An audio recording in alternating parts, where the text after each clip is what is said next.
Hi there everybody, hope you guys are doing great, and welcome to the beginnings of what might be a full Midlife Synthesis live performance set. Now looking at this you might think, why not just bite the bullet and go Eurorack? And I might just almost be there. A few weeks ago I went to see a friend of mine live perform and really got the juices flowing because it's been a few years, before the pandemic since I actually played in front of an audience.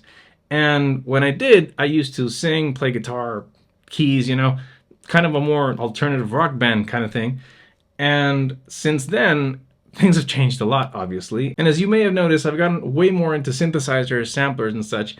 And I realized, wait a minute, I have all the band members I need right here. But I've never actually done a full electronic music live setup before. So I guess now's as good a time as any to start. I've been working on a lot of ideas, and I want to run you through the kind of thought process that's going into this, and also show you the first piece of my live set. So the first thing was, I came into this kind of with the same mentality as I would if I wanted to do a live performance band. So I'm thinking lead vocals, bass, pads, and obviously drums. So each one of these boxes kind of represents that band member or role in the band. Now before telling you which role each one is doing, I want to tell you first about the bigger picture. So we're going to have two masters, the audio master and the sequencing master. I am the key master. Audio master, of course, the Octatrack. It's acting as a mixer and a few light effects, obviously using the slider, which is always a joy to use.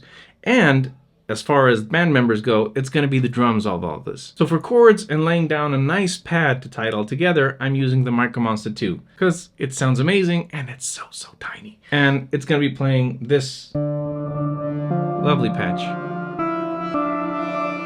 All effects are the internal effects of the Micromonsta. No need to add anything here. And since the Micromonsta is going to be doing chords, why not use the chord sequencer on the Oxy One? Now, the chord sequencer on the Oxy One is a very interesting type because you get all the chords you want in the scale that you want, but you also get different voicings, like for example, first inversion, second inversion, no inversions. You can also spread them out. More notes, more octaves, and you can also do variations. For example, here we have a C major, C6, C major 7. So you can just basically pick out whatever chord sounds nicely. You go back into the sequencer and you just start laying them down. The Micromonsta is going to be doing this progression.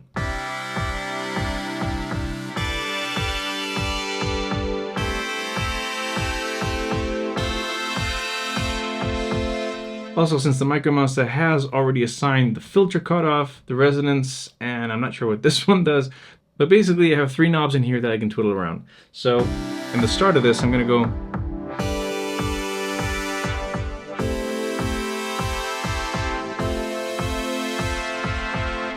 go okay, that's good.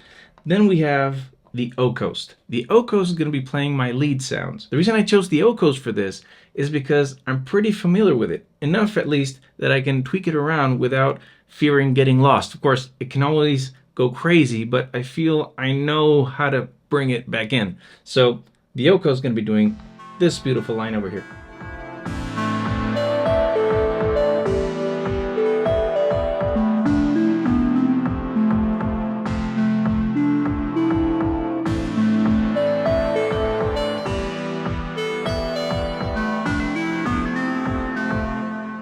Now, if you notice something, you'll see this blinking light over here, and that's because I'm using one of the LFOs of the Oxy into the multiplier so I can give this a little bit of movement. See that? That's a triangle LFO going from the Oxy into, makes it just a little bit of a pulse. Even though the O-Coast sounds really good by itself, I felt that it did need a little bit of more, space, harmonics. I'm really into that kind of big sound kind of thing. So what we did here is that I'm using the Empress Reverb. This is what it sounds without anything. Interesting sound, but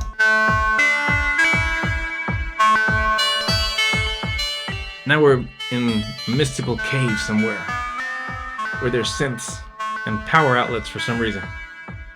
Anyway, the reverb is doing what it does best, which is just make the whole sound beautiful. So up to now, we have the Octatrack doing the drums, the Micromonsta doing the chords, the O-Coast doing the lead, and of course we need the bass. Since this is still a work in progress and I didn't want to add anything else right now, what I did was I just grabbed a simple bass patch and put it on the Octatrack on track 7.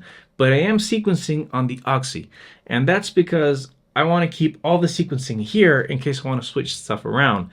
Of course, I could have used a sequencer on the Octatrack, but I felt that this made it a bit more organized, if that makes sense. So this is what it sounds like with the bass. Nothing fancy. So now we have pretty much the basic ingredients, and what was missing for me was kind of a wacky, very synthy patch or vibe in here. And of course, I have the Sub 37 over here, which is not exactly very portable. I'm not sure if it's going to make it into the final cut, but it's been very fun to jam with it right here. And also, I was just dying to have an excuse to use the Sub 37 with the hologram microcosm. This is what it sounds without anything.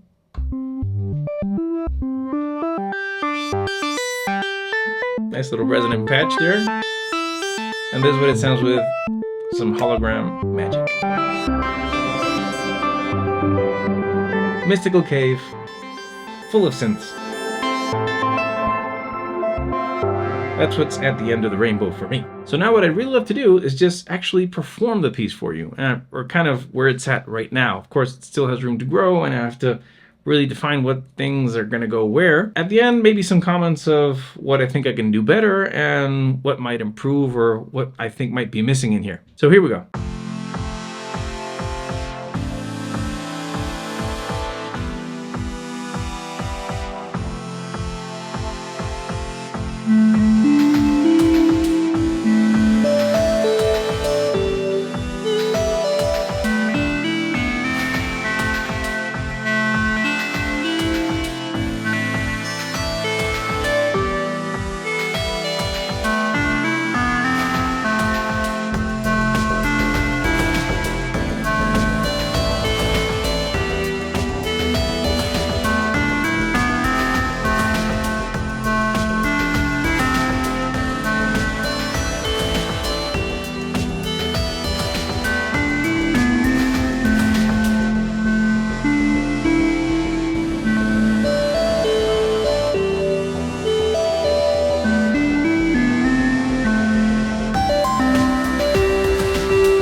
So that's pretty much it. I'm really excited for this because it's new territory and that's always fun. Now, there are a few things that might change around. The Sub 37, though I love it, it's not very easy to lug around here and there.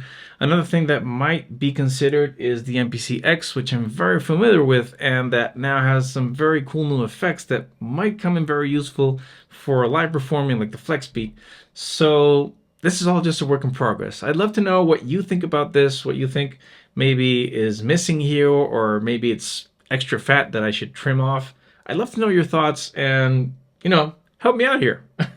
Is it interesting? Should there be more knob tooling? How much of the live performance aspect should be live? How much should be recorded? These are all interesting questions that I just love to talk to you about.